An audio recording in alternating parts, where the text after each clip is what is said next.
Eu lutava para provar que a minha arte era boa. Para provar que o jiu-jitsu que eu fazia era superior às outras lutas.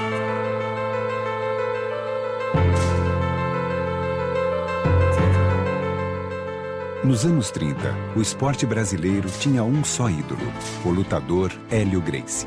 É que o menino raquítico e doente, que nunca nem sequer deu uma aula, de repente começa a dar aula, de repente se projeta, de repente se torna o maior lutador do mundo. Ele desenvolveu esse jiu-jitsu para fazer com que o jiu-jitsu pudesse ser praticado por pessoas iguais a ele, franzinas, fracas e debilitadas. Os lutadores nem sabiam como perdiam. Com a mão pesada, rapaz. Ele era um guerreiro samurai dos tempos modernos. Para provar a superioridade de sua técnica, Hélio fez de seus filhos e sobrinhos um exército de lutadores.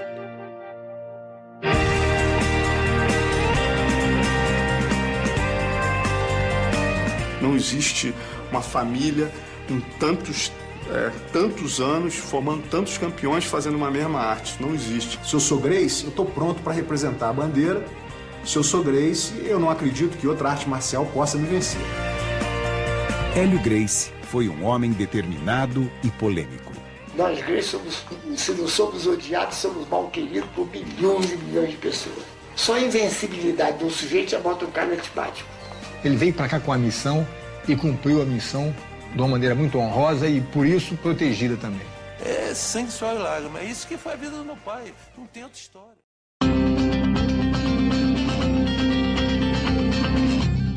Hélio Gracie foi o primeiro grande ídolo do esporte brasileiro. Nunca teve ninguém no Brasil, nunca teve nem vai ter sujeito mais famoso do que eu fui na minha época. Ao lado de seu irmão Carlos, desafiou todos os lutadores e costumes de seu tempo. Tanto o Carlos quanto o Hélio nunca foram pessoas modestas, no sentido de não reconhecimento dos seus valores. Pelo contrário, eles tinham uma consciência muito grande do valor deles. E essa segurança tinha um motivo: o jiu-jitsu. O cara tinha tanta certeza que a arte dele era melhor que as outras, que ele falava, ó, bota aí, 300 quilos, bota aí que eu pego. Botava desafio no jornal, isso desde os anos 30. Ele estava fundo para morrer pelo jiu-jitsu. A verdade é, ele tinha tanta convicção no negócio, para ele tinha que ser aprovado na hora. Era um fenômeno utilizando um sistema, compreendeu, que ninguém sabia na época. A história do samurai brasileiro começou no norte do Brasil. Hélio Gracie nasceu dia 1º de outubro de 1913, em Belém do Pará. A origem do nome Gracie é escocesa. O pai de Hélio, Gastão, era um empreendedor. Dentre os negócios que ele montou, ele formou um circo, o American Circus. E foi no circo que a família Gracie conheceu um misterioso lutador japonês, Konde Koma. Naquela época ninguém conhecia o jiu-jitsu no Brasil, então o Konde Koma foi a pessoa que trouxe para o Brasil essa atividade japonesa. Meu pai, como era o mais velho dos irmãos e muito arteiro, indisciplinado, meu avô decidiu então levá-lo para aprender jiu-jitsu, isso aos 14, 15 anos. Em 1922, a família Gracie se mudava para o Rio de Janeiro. Era o início de um drama familiar. O vovô, que parece que minha avó já tinha notado que ele tinha pisado na bola de vez em quando, parece que tinha uma namorada, não sei quem, pegou ele fazendo uma traquinagem qualquer, com uma amante, não sei o quê, e resolveu dar um basta no meu avô. O tio Hélio foi o que mais sofreu com essa desorganização do núcleo familiar. A separação afundou a família em uma crise financeira. Hélio foi obrigado a viver de favor no Clube de Regatas Botafogo, onde logo mostrou um lado de sua personalidade. Ele conta a história que parece que um tal de Fifi na época, o apelido do cara era Fifi, e o Sheik ia fazer ginástica, e ele não gostava do Sheik por qualquer razão, ele ficava escondidinho assim, a uns 5 metros de distância, sentado assistindo o cara fazer ginástica de peso ou o que for, e ficava dizendo Fifi, Fifi, Fifi. O cara mudou de horário. Só às 8 horas da manhã, eu disse, meu Fifi, Fifi agora tá de manhã cedo, que horas? 6 horas. No dia seguinte, quando o Fifi tá olhando tranquilo, eu falei, ô Fifi, a gente foi embora no grupo. Mas a infância de Hélio foi marcada por uma doença que nenhum médico conseguia explicar. Não podia fazer nada, muito franzino, dizia ele que era sujeito a desmaios. Ninguém sabia por que esse tipo de fraqueza que ele tinha. Por conta, eu acho, dessa instabilidade emocional, porque na época ele foi examinado e não foi constatado nenhum problema físico. A vida do garoto franzino começaria a mudar só em 1925, quando seu irmão Carlos montou a primeira academia Gracie de jiu-jitsu. O tio Hélio e o tio Jorge foram morar com ele.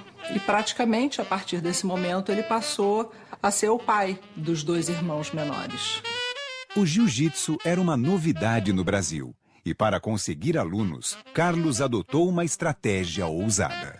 Ele promovia lutas e promovia desafios e dizia no jornal: se você quiser ter um braço quebrado ou uma costela partida, procure o Carlos Gracie.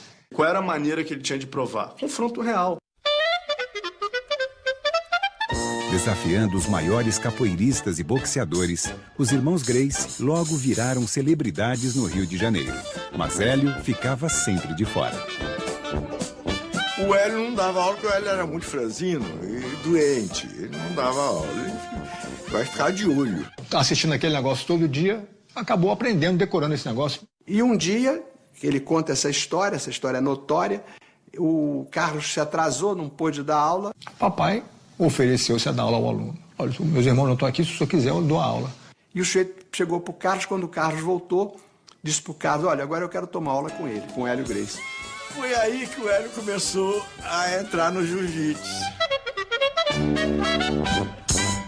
Ele acreditou na ideia que o irmão dele mais velho, que ele idolatrava, tinha como quase um pai, passou para ele de que o jiu-jitsu era uma filosofia de vida, era uma religião, era o objetivo deles. Defender aquela arte que era a arte deles. Com 15 anos, Hélio dedicava todo o seu tempo ao jiu-jitsu e começou a desenvolver uma técnica própria baseada nos princípios da alavanca. Ele desenvolveu esse jiu-jitsu para fazer com que o jiu-jitsu pudesse ser praticado por pessoas iguais a ele, franzinas, fracas e debilitadas. Ele realmente tinha muito mais ímpeto do que ele poderia ter naquela estrutura franzina.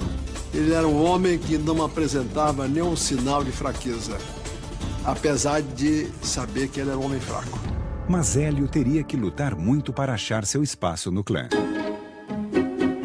A família já tinha um lutador principal, Jorge, conhecido como Gato Ruivo.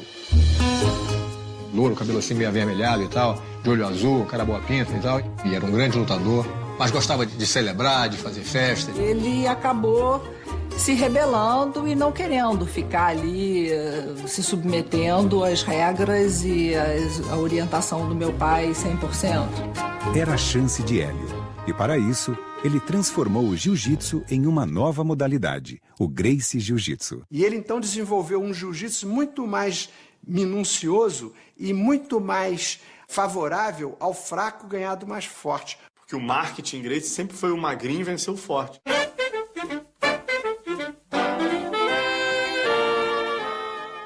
Eu nunca entrei numa luta para ganhar. Não perde. Se você não perder, como é que você vai... É questão de como é que você vai virar isso tudo para você ganhar. If you're talking about an actual street fight, we know that over 90%, maybe even higher than that, end up on the ground. A luta em pé, ela é bonita no cinema, ela é plástica, mas a luta se define no chão. Derruba e finaliza no chão, no pescoço, que é o único órgão onde você aperta e você provoca o apagamento do oponente. E Hélio estava determinado a desafiar os maiores de seu tempo. Tio Hélio contra o Fred Ebert teve uma repercussão na imprensa, assim como astro de cinema internacional. O campeão de luta livre norte-americano, Fred Ebert, era 30 quilos mais pesado do que o adolescente de 18 anos. Tá com um cara 5 quilos mais pesado que você, é complicadíssimo, entendeu? E os jornais previam um massacre, mas a luta acabou interrompida pela polícia. Eu perguntei: papai, quem ganhou a luta? Ele falou: olha, eu fui para casa, ele foi para o hospital. Então... O estilo novo surpreendia a todos. Mas o lutador Manuel Rufino dos Santos acusava os Gracie de roubar nas lutas. Uma luta que pudesse cheirar a marmelada, para eles era uma heresia. Aí eles eram extremamente agressivos. O Rufino dos Santos vinha andando, 2 irmãos seguraram o portão para que ninguém entrasse ou saísse do dono. Os outros 2 ficaram na beira da calçada para ninguém separar. E o papai falou: Rufino, eu ouvi dizer que você está dizendo que a nossa luta é marmelada? Eu vou te mostrar como é que o negócio é marmelada. Sentei na porrada, pau. Depois disso, a relação de Hélio Gracie com a imprensa passou a ser de amor e ódio. É normal, se um time de futebol ganha de todo mundo, fica todo mundo torcendo para algum time ganhar dele. Em poucos meses, Hélio se tornaria a estrela da família Gracie.